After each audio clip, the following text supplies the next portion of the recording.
हरे कृष्णा श्रील प्रभुपाद हरे की जय, कृष्णा गुरु महाराज की कृष्णा जय, कृष्णा आप हरे सब भक्तबिंद की हरे जय। निताय गौर प्रेमानंदी हरि हरे हरि बोल। रामा वांछा हरे कल्पतरुभ्यश्च रामा कृपा राम राम पतितानां पावनेभ्यो हरे वैष्णवेभ्यो हरे। नमो नमः। जप सुधारने की कला इस सत्र पे हम जपते जपते ब्रजभूमि पहुंचे और ब्रजभूमि में राधा कुंड के स्थित हैं। तो अनेकों जपने के लिए जगह हमने चुने हैं, उनमें से राधा कुंड भी एक जगह है। तो नाम जप बहुत अच्छी तरह से हम उच्चारण करेंगे और जी भर के हम सुनेंगे। नाम के बाद रूप आती है। नाम नाम नाम गुण नहीं, नाम रूप नाम गुण, नाम रूप गुण लीला धाम। तो नामों के नाम जपने के माध्यम से रूपों की प्रकाश होगी। भगवान कृष्ण होंगे, राधा रानी होंगे, गुप्त सखा जन होंगे, ब्रजवासी जन होंगे, ब्रजधाम होगी, है ना, वृंदावन होंगे, गोकुल होगी, राधा कुंड होंगे, बरसाना होगी, ये सब है ना क्षेत्र है। तो नाम जपने के सामर्थ्य से साधक को ब्रज में प्रवेश की अधिकार प्राप्ति होती है। महाप्रभु की कृपा से, गौर पार्षद जनों की कृपा से, श्रील रूप गोस्वामी, सनातन गोस्वामी पाद, हमारी 6 गोस्वामियों की कृपा से, अनेकों आचार्यों जनों की कृपा से, धन्य गौड़िया जन के भक्त जन, गौड़िया संप्रदाय के साधक जनों की स्वाभाविक स्थिति व स्वाभाविक प्रवृत्ति, स्वाभाविक अभिलाषा होती है जो वो ब्रज में वास करे, है ना। ब्रजवास उनके जीवन की लक्ष्य भी है और अभिलाषा भी है, और पूरे जीवन भर यही चेष्टा प्रचेष्टा है कि मैं कब ब्रज में रहूं, ब्रज में विराजमान हो जाऊं। इसी जन्म में हो जाए, इस जन्म के बाद हो जाए, है ना। तो शरीर से हो सकते हैं, स्थूल शरीर से ब्रजवास, और मन से हो सकते हैं, सूक्ष्म शरीर से। दोनों शरीरों से ब्रजवास है तो ओहो भाग्य, है ना।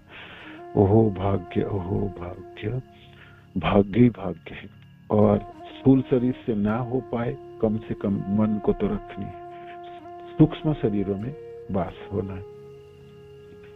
तो जपते समय, नाम जपते समय हम बहुत अच्छी तरह से उच्चारण करेंगे, जी भर के सुनने की प्रयास करेंगे, और मन को रखना है मनों के साथ, है ना। मन साथ होंगे तो ध्वनियों में रस उत्पन्न करा देंगे, है ना।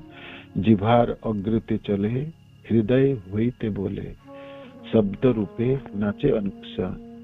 तो फिर जिह्वा से उच्चारित होगी तो हृदय होइते बोले, शब्द हृदय से पुकारेंगे, हृदय से पुकारेंगे माने चित्त से। मन, बुद्धि, अहंकार, चित्त, वृत्ति, 4 सूक्ष्म इंद्रिया है ना। 4 सूक्ष्म इंद्रिया से सूक्ष्म देह बनती है। तो हृदय होइते बोले माने हृदय से पुकारे। देखो जी, हृदय से पुकारने के लिए तो सुननी पड़ेंगी बहुत अच्छी तरह से, बहुत अच्छी तरह से सुनेंगे नहीं तो फिर हृदय तक कैसे पहुंचेगी ध्वनि। और वो ध्वनि जब पहुंचती है तो वो गुंजारित होगी, वहां से ही प्रतिध्वनित होती है। हृदय एक चित्त भूमि है, एक चित्त पट है, एक बहुत बड़ी जगह है, क्षेत्र है ना। और बहुत ही सूक्ष्म है, किंतु बहुत ही उनकी प्रभाव अद्भुत है। चित्त के बारे, चित्त सबसे सूक्ष्म इंद्रियों में से है। मन के बाद बुद्धि, बुद्धि के बाद अहंकार, अहंकार के बाद चित्त, और लगभग आत्मा के साथ है ना। आत्माओं के साथ ही साथ आप मानव की, है ना। इसलिए कहते हैं ना, हृदय से पुकारना, हृदय से पुकारते।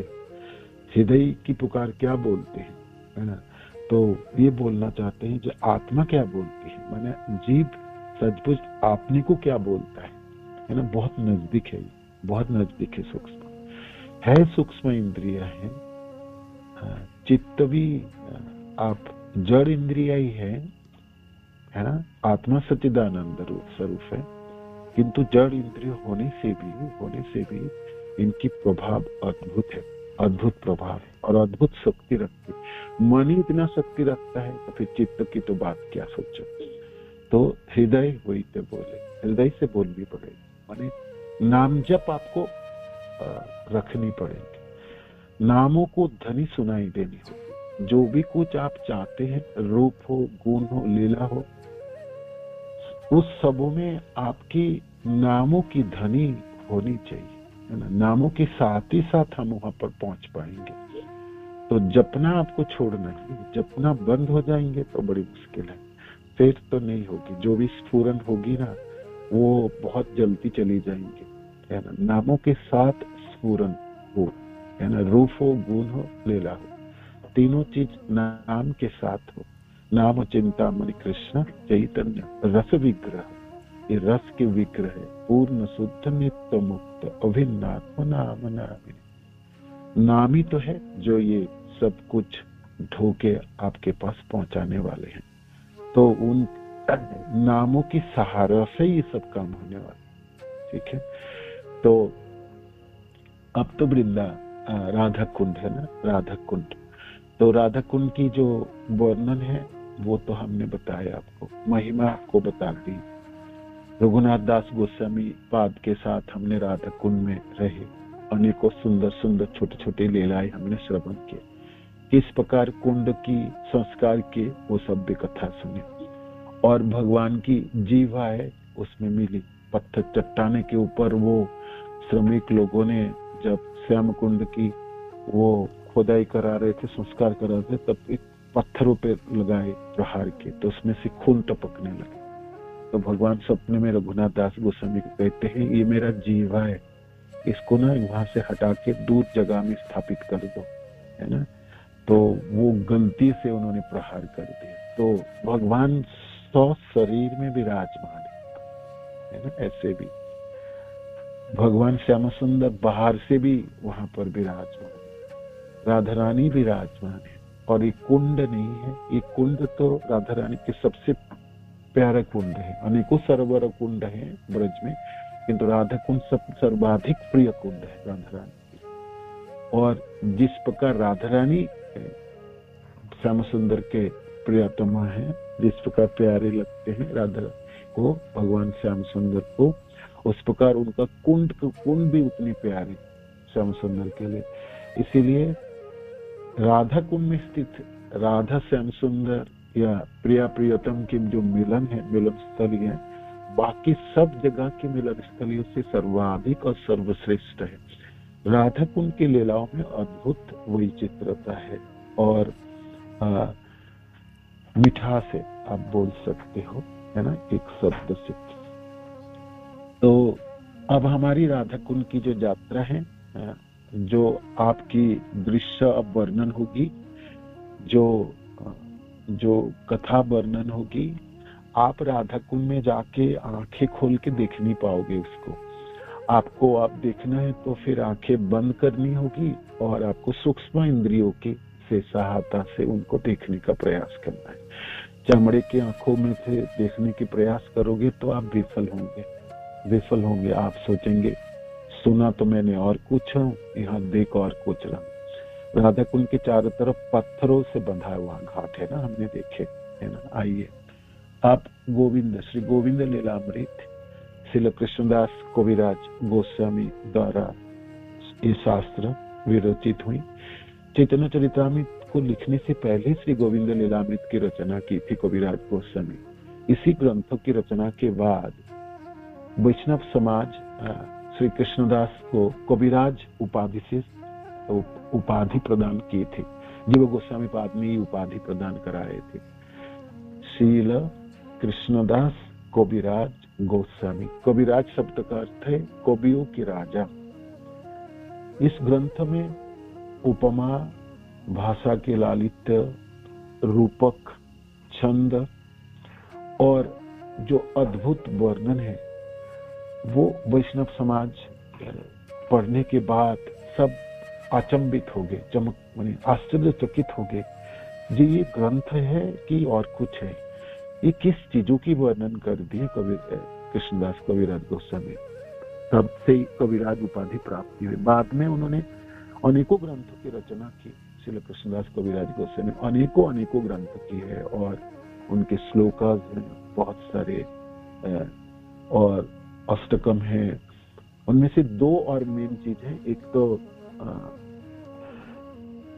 बिलमंगल ठाकुर विरचित कृष्ण कर्णामृत की उन्होंने तात्पर्य लिखे। उस ग्रंथ के नाम सारंग रंग दातिका, सारंग रंग दातिका। ये बहुत अद्भुत ग्रंथ, वो भी टीका है जो वैष्णव समाज में बड़ी लोग श्रद्धा सम्मान के साथ पढ़ाई करते, मनन करते, स्मरण करते हैं।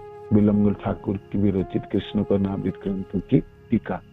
और फिर अंतिम समय में जब बड़े बूढ़े हो चुके थे कविराज गोस्वामी, तब उन्होंने चैतन्य चरितामृत ग्रंथों की रचना की और उसको पूर्ण किया, संपादन किए इसी राधा कुंड के तट पे अपने भजन कुटी में। तो ये कविराज गोस्वामी के थोड़ा सा वर्णन काल हमने आपको बता दी। आप इस ग्रंथ को पढ़ते समय आपको सहारा की प्रयोजन है। वैष्णव समाज में ये बात आती है जी भाई, ये ग्रंथों की पढ़ाई आप अकेला नहीं करोगे, तो फिर माने अकेला इसलिए नहीं करोगे, आप करोगे तो आपको समझ में नहीं आएंगे। तो गुरुदेव की कृपा से ये संभव है ना। गुरुदेव के चरण आश्रित होके, उनकी कृपा से कृपा धन्य होके साधक के मनों में थोड़ी सी स्फुरन हो सकता है ना, होगी। एक तो ये, और कृष्णदास कविराज गोस्वामी की कृपा की प्रयोजन आपको पड़ेंगे। तो आइए हम श्री कृष्णदास कविराज गोस्वामी से प्रार्थना करते हैं जी, कविराज आपने इस ग्रंथ की रचना की, आप तो गोलोकवासी में है। कविराज गोस्वामी कस्तूरी मंजरी है, रंग देवी की टोलियों में मंजरी है। मंजरी 10-11 साल की बालिका है जो सखी जनों की सहायता करती है। ये तो राधा कृष्ण की लीलाओं में, गौर लीलाओं में एक कविराज गोस्वामी है। रंग देवी की टोलियों में कस्तूरी मंजरी है हमारे श्री कृष्णदास कविराज गोस्वामी। प्रणाम करते हैं, प्रणति निवेदन करते हैं और कृपा याचना करते हैं, आप थोड़ा दया कीजिए। जैसे कि आपके इस ग्रंथ की जो 7वां सर्ग है जिसमें राधा कुंड की शोभा के बारे में वर्णन ये है, वो हम कुछ हम ग्रहण कर पाए, हम हृदयंगम कर पाए, है ना। हृदय में थोड़ी उद्भासित हो जाए राधा कुंड की शोभा, है ना, राधा कुंड की शोभा। तो कविराज गोस्वामी सब संस्कृत में एक ग्रंथ है, अनेकों श्लोकास है। थोड़ी बीच में पढ़ लेंगे, 1-2 श्लोक है ना संस्कृत से। 24 घंटे को 8 जामों में विभाजित किया गया है। अष्टजाम लीला है, इस ग्रंथ को अष्टजाम लीला भी कहलाते हैं। 8 3-3 घंटे के एक याम है, एक विभाजन है ना। तो 8 गुना 3 करोगे तो 24 घंटे होते। तो 7वां सर्ग में जहां पर राधा कुंड की शोभा वर्णित है, ये मध्याह्न लीला है। 10:48 से लेके 3:36 तक ये लीला संपादित होती है। इसको मध्याह्न लीला कहलाती है। तो इस समय राधा कृष्ण राधा कुंड में विराजमान है, ठीक है। भगवान अपने गोप सखा जनों के साथ गोवर्धन की तलहटी के आसपास गोचारण के लिए आए। 10 दिनों की, 1 दिनों की वर्णन किए हैं कविराज गोस्वामी। तो भाई कैसे भी करके सभ्या अपनी चंद्रावली के ग्रुप के एक मंजरी है, उन्होंने कहा हे केशव, आपको तो चंद्रावली ने बुलाए, आपको वहां पहुंचना है। तो अब चंद्रावली के पास थोड़ी जाना, भगवान को तो राधा कुंड पहुंचना है। तो इसको कैसे भी करके समझा बुझा के, इसके वर्णन षष्ठ सर्ग में है, तो कैसे भी करके समझाए, उनको समझा बुझा के भेजा। और भगवान कहते गोचारण के जाना, गोचारण के लिए जा रहे थे,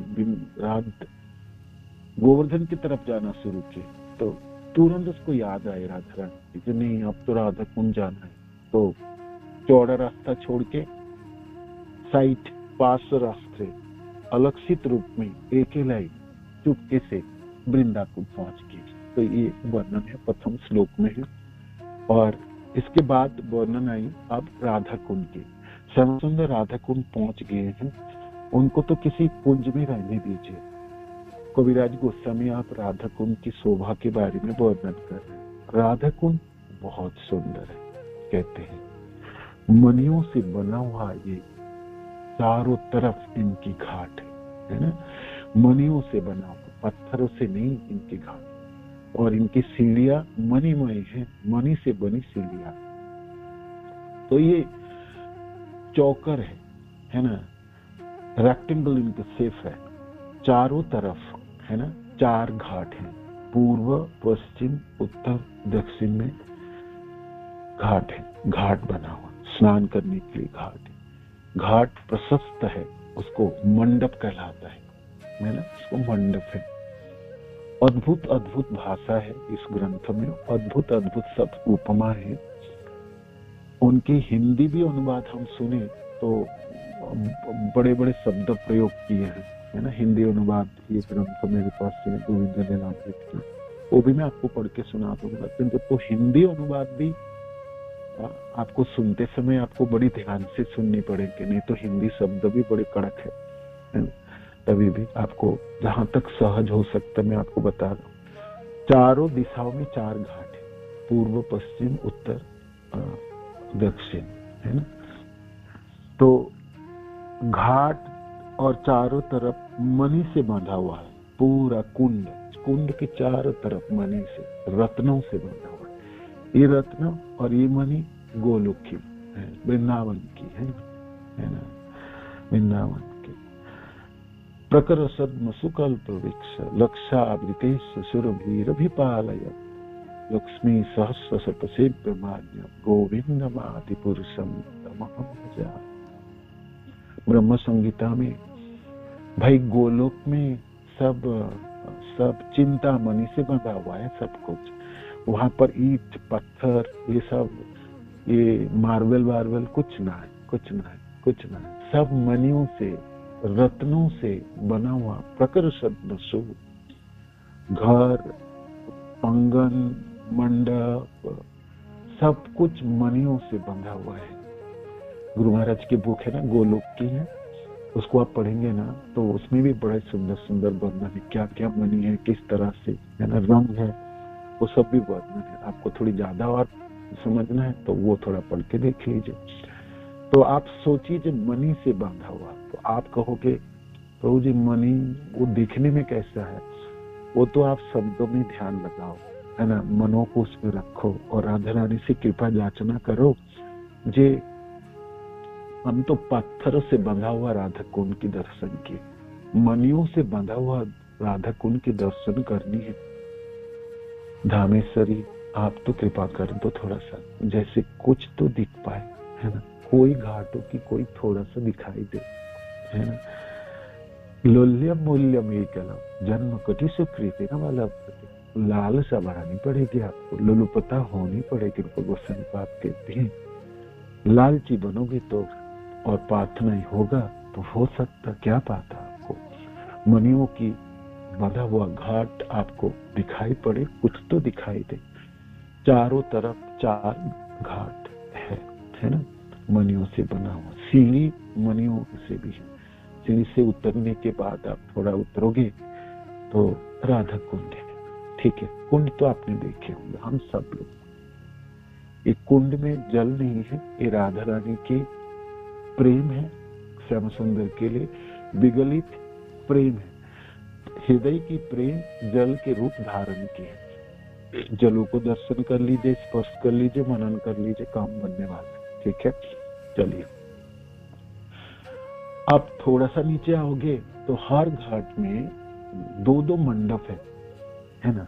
मंडप मंडप वेदी है, रत्न वेदी है, दो दो वेदी है। हर घाटों के दोनों साइड में दो वेदी है, रत्नों से बना वो वेदी है। तो 4 घाट है, 4 दुगने 8 हुई, 8 वेदी है। तो रत्नों से जड़ा हुआ वो वेदी है, पत्थरों से नहीं, मार्बलों से नहीं। प्लेटफॉर्म है, ऊंची जगह है जहाँ स्नान करने की जगह है, किंतु वो मन रत्नों से बनी वेदी है, रत्नों से बनी वेदी है। तो इतनी वर्णन है, इतनी वर्णन है। संस्कृत की श्लोक भी हम पढ़ेंगे तो 4 घाटों में 8 वेदी है, ठीक है ना। ये तो रत्नों से बनी वेदी है। तो स्नान करने की वेदी है ना, स्नान करने। जैसे आप बड़े धनी लोगों ने अपने वो बनाते हैं ना, जैसे थोड़ा सा आपने कभी देखे भी होंगे फोटो वगैरह में, जो स्नान की जगह आदियों की, वेदियों की प्रशस्त जगह आदि की, तो मार्बलों से, पत्थरों से बना हुआ होता। ठीक है, इटालियन मार्बल लगा लो, बाहर की मार्बल लगा लो कहीं। तो एक सुंदर चीज वर्णन है कि गर्मी के दिनों में ये जो मणि है ना बना है, ये जो मणियों की जो सीढ़ियां है, ये जो वेदी आती है, वो तो ठंडक रहेगी। ठंडी के दिनों में वो गर्मी रहता है ना, ठंडी के दिनों में गर्मी। तो आजकल लोग वो लगाते हैं ना मार्बल पत्थर बाहर से लाके, वो आप देखे है ना, गर्मी के दिन में ठंडक रहता है, उसके ऊपर कपड़े, मैंने आपको कोई कारपेट वारपेट बिछाने की जरूरत नहीं, पत्थर ही ठंडे होते हैं। और ठंडी के दिन आप चलोगे उसके ऊपर गर्मी रहता है, आपको ठंडक नहीं लगेगा। जब भौतिक संसार में ऐसे पत्थर मिल सकते हैं, ये तो राधा रानी की साम्राज्य है। तो वहां तो आप सोच लीजिए, बिल्कुल संभव है, इसमें क्या संदेह है ना। तो वेदी बना हुआ है 2-2 करके, चारों घाटों में 4 वेदियां। सीढ़ी से आप ऊपर चढ़ोगे, एक घाट बड़ा संकीर्ण नहीं है, प्रशस्त है, बहुत खुला जगह है, इसको मंडप कहलाता है ना। बहुत जगह है ना, बहुत जगह, बहुत बड़ी जगह है। आपको कि राधा कुंड तो बड़ी छोटी है, चारों तरफ तो मकान बन गए, कोई मकान नहीं। ये जो राधा कुंड की शोभा वर्णन है गोविंद लीलामृत में, ये तो राधा कृष्ण की समय की राधा कुंड है। बाद में वज्रनाभ जी ने संस्कार कराए थे, हम जानते हैं। उसके बाद लुप्त हो गए थे, अनेकों साल, अनेकों समय बीती। फिर महाप्रभु ने दोनों धान के खेतों से राधा कुंड, श्याम कुंड को उद्धार की, पुनरुद्धार की, लोगों को दिखाई, देखो ये राधा कुंड है, श्याम कुंड है। और फिर बाद में रघुनाथ दास गोस्वामी ने संस्कार करा के आज जो राधा कुंड, श्याम कुंड को हम देखते हैं, ये रघुनाथ दास गोस्वामी की कृपा से ही हम दर्शन कर पाते हैं। तो गोविंद लीलामृत में जो राधा कुंड, श्याम कुंड की वर्णन है, तो ये तो राधा रानी के समय की है। तो आप समझ लीजिए, है ना, कितनी बड़ी जगह होगी। कोई मकान चारों तरफ नहीं है, पत्थर से बना हुआ कोई वहां पर कोई घर नहीं है ना। वो सब चिंतामणि प्रकर्षद सुकल्प वृक्ष, चिंतामणि, गोलोक की जो वर्णन है ब्रह्म संगीता में, उस सब श्लोक के सहारा से हम समझने के प्रयत्न कीजिएगा, है ना। इस समय की आप उसके साथ आप तुलना करेंगे तो फिर मायूसी हाथ में लगेगी आपकी। आप बिल्कुल आप कहोगे ये क्या बात रही, है ना। तो इस समय की नहीं, ये तो आप जुगों की बात करोगे, कम से कम भाई दापर जुगों की सोच लो। भगवान कृष्ण जब विहार कर रहे वृंदावन में, तब की समय की बात है। तब हमारे राधा कुंड किस प्रकार थे, उसकी वर्णन इस ग्रंथ में है। तो आपको समय दापर के समय चुननी है। और राधा कृष्ण उस समय प्रकट लीलाओं में वृंदावन में विराजमान है ना। इस समय अप्रकट लीला है। ऐसे प्रकट और अप्रकट दोनों एक ही कहते हैं आचार्य जन।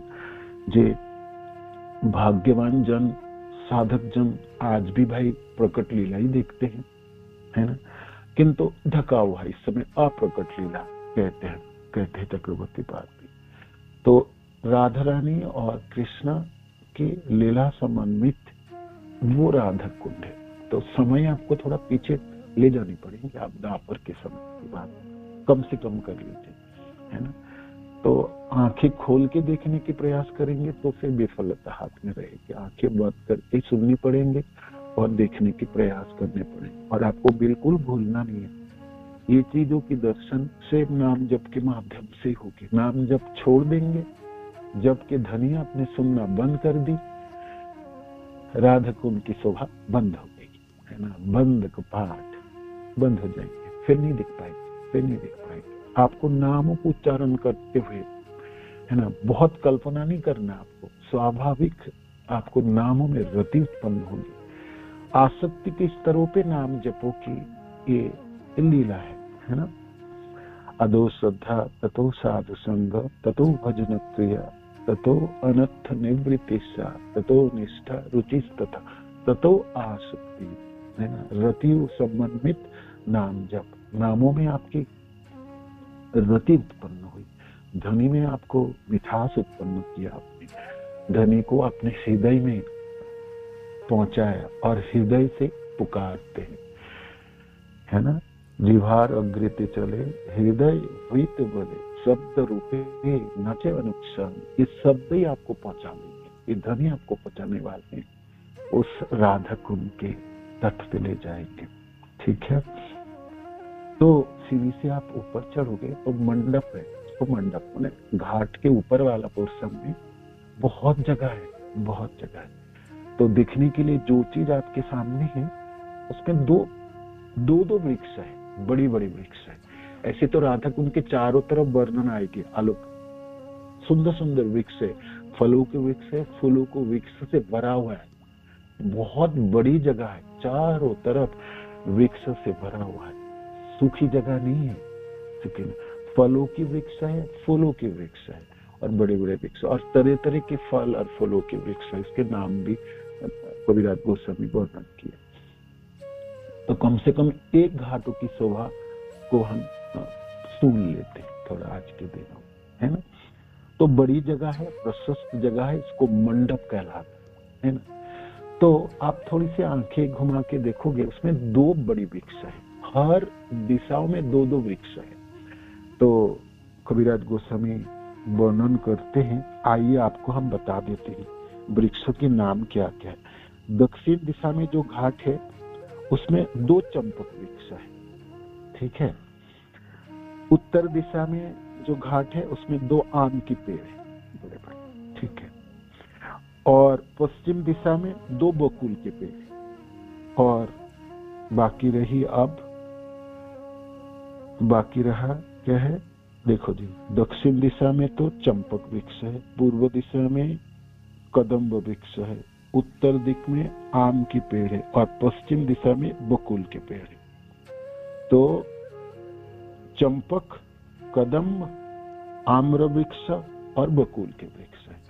ये सब आप वृक्ष, तो ये वृक्ष तो जानते ही, हम सब लोग देखे होंगे, है ना। कदम्ब वृक्ष, कदम के फूल होते हैं ना, कदम वृक्ष में फूल खिलते, बड़ी खुशबू होती है, कदम वृक्ष।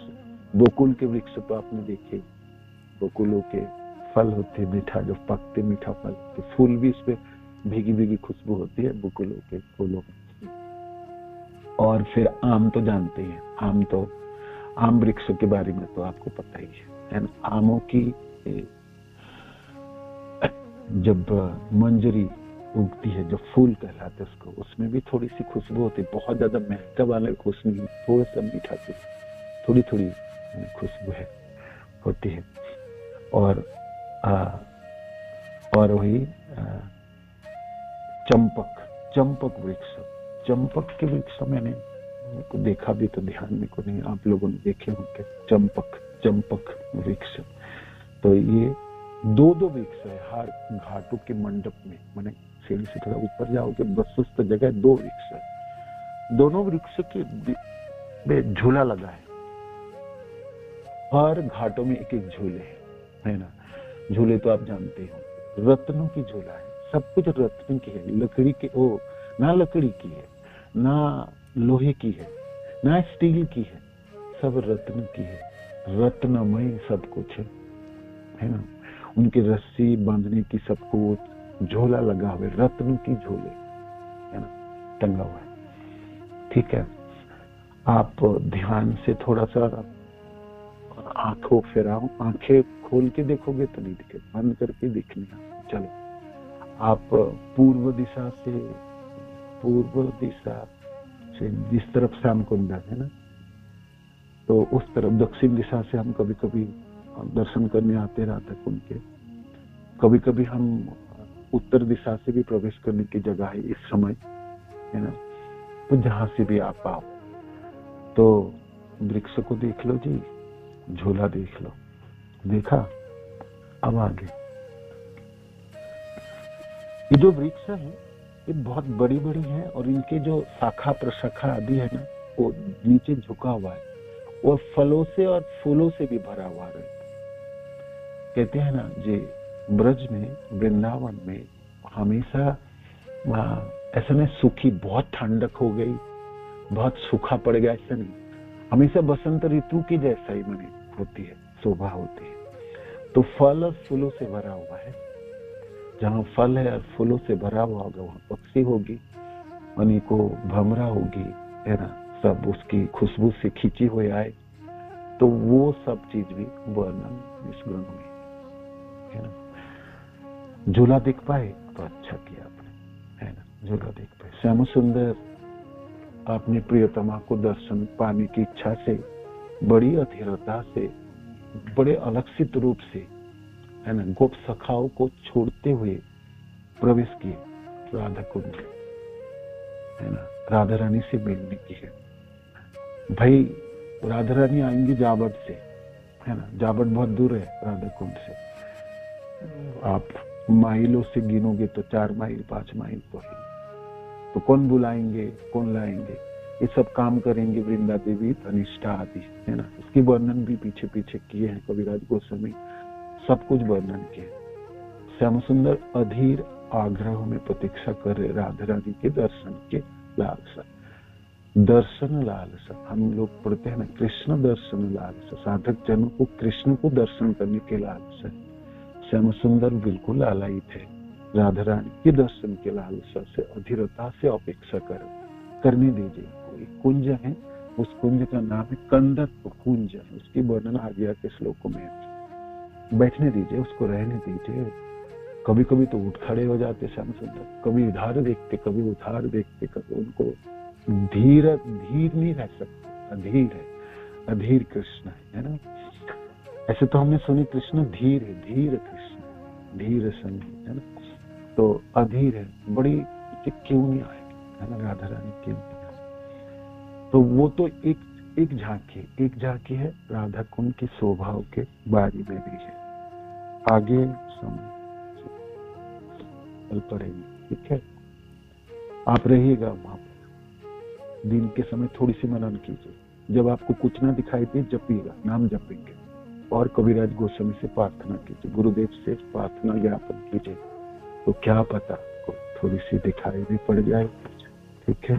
श्री प्रभुपाद की जय, गुरु महाराज की जय, आप सब भक्त वृंद की जय। निताय गौर प्रेमानंद, हरि बोल, हरे कृष्ण, धन्यवाद।